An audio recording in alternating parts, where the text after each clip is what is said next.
Заготовка под камин.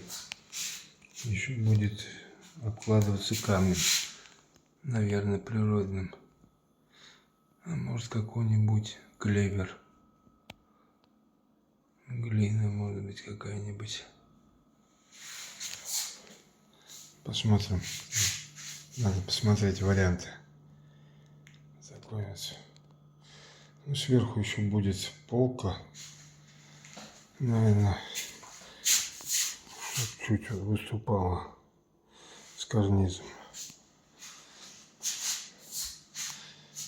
Там здесь 35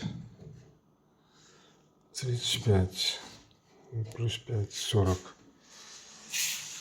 Вот какую-то такую надо найти.